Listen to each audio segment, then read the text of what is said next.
Hi guys, আজ আমাদের মশাতলায় পুজো হচ্ছে মৎস্যভাবে 11, 12, 13 তারিখ।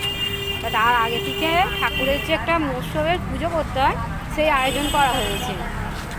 এই দেখুন, আপনাদের ভালো লাগলে লাইক শেয়ার করবেন।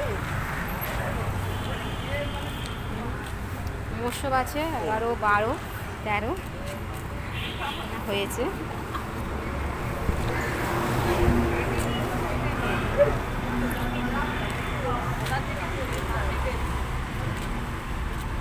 সন্ধ্যাবেলা সন্ধ্যার আরতি হবে।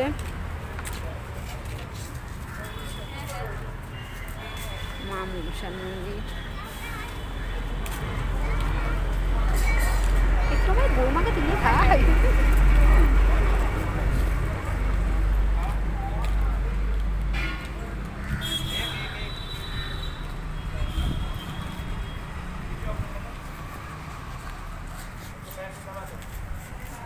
হাই রাম রাম, ভালো লাগলে লাইক শেয়ার কমেন্ট করবেন। বাই।